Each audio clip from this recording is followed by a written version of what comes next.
Hi, welcome to the Next Critics' Choice Online News, and today we have Dr. Claus, who is the owner of Meyer's Cooking, and he's going to tell us more about his establishment and as well as a note of the future.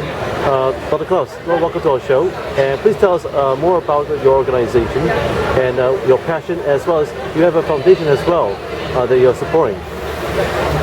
Well, basically I'm an entrepreneur who loves food and who has wanted to change his country, or at least his country's food culture, with the deliciousness as a weapon.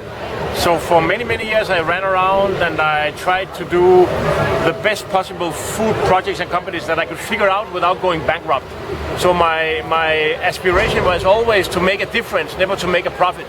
But I didn't want to go bankrupt because then I would lose my freedom. And then at a certain point of time,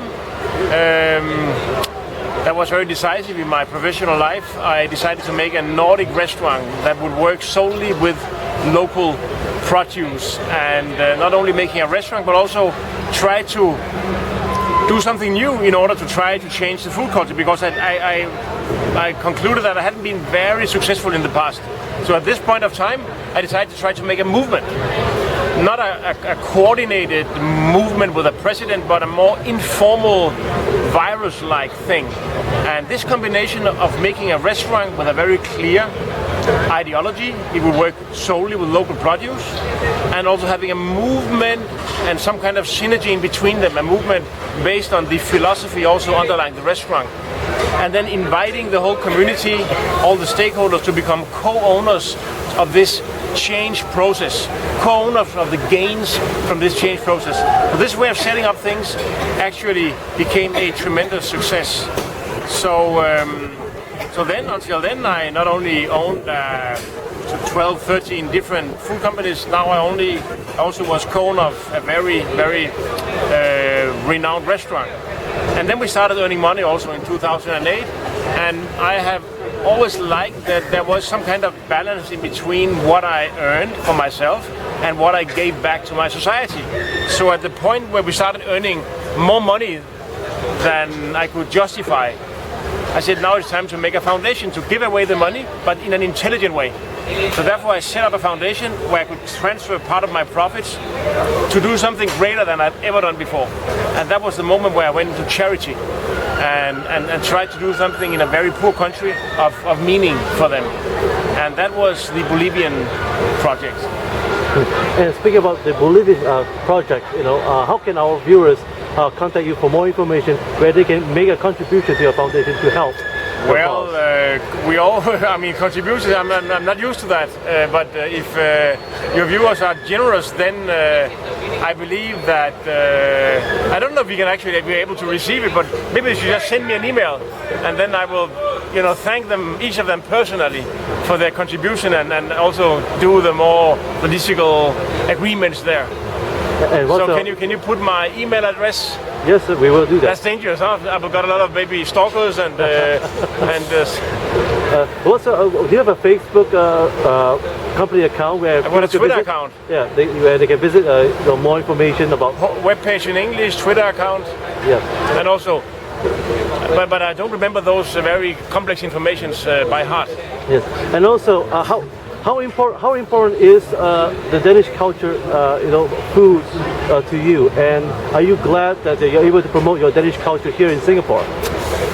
That's a good question. I don't know if I am very proud of being Danish. So I think for me it's more a matter of trying to be somebody that my girls will admire when I pass away. So I think that, and I don't know if that has anything to do with being proud of being Danish. I just try to live my life. I try to be the best version of myself, and I try to do what I can do to set out the forest fire, like the little hummingbird flying around, putting drops of water on the fire. I am in no way ashamed of being Danish, and I think we've got a beautiful country. It's a democracy, and it's pretty equal. But there are also things I don't like about my country. So to me, it's more about trying to, improve a little bit yourself, and also as a company every day. to know that you have the chance tomorrow to be a better version of yourself. And I think that counts for yourself as a human being, for your company and for your country. But I think we have reasons to be proud of who we are, and I also think that you have that in Singapore. What would be the one advice you can give to all aspiring entrepreneurs who want to follow in your footsteps? Singaporean entrepreneurs? Yes. Well, I think that the most important thing I can say is what my own mentor told me when I was 20. That is that the most important thing is to follow your heart. And to be passionate, not to start with the profit, but to start with the thing. So allow yourself to feel that you are doing something great, and that means something that is of value not only to yourself, but also to your community or your colleagues, your industry, and your country. Try to do whatever you want to do in the best possible way, even if it's a small project that involves not very much money. Try to find the most beautiful, surprising, decent, admirable way of doing whatever you are doing. And in any kind of human activity, there is this potential beautitude that can be released within what you're doing, or sitting in your relationship with your surroundings. So the most important thing I can tell any entrepreneur is not to be obsessed with the chance of earning a quick profit, but to define the project and its relation to society in the most careful way. Because if you set it up correctly, then you will have the wind in your back and you will be embraced by the world. If you do things in a wrong way, if you produce too many losers on your way, if you win and others lose, you are in big shit from the beginning. If you win and they win, then people will help you on the way. That's important. One last question. Unless you have a very rich father, then it doesn't matter. One last question. My viewers want to know how do you come about with the concept of pork sandwich? Was it your idea?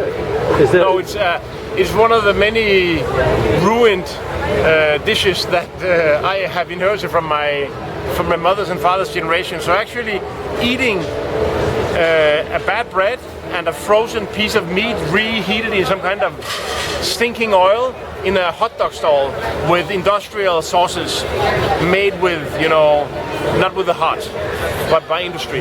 That is a core of the Danish street food culture, I have to say that.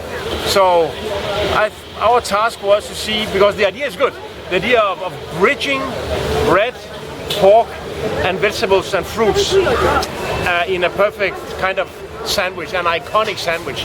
The idea is good, but we had to start all over and start with making a fantastic bread and then rebuild the sandwich. So the idea is not mine, but the updating. We are a number of people who have worked upon this. It has been work in progress, but now we are close to being there.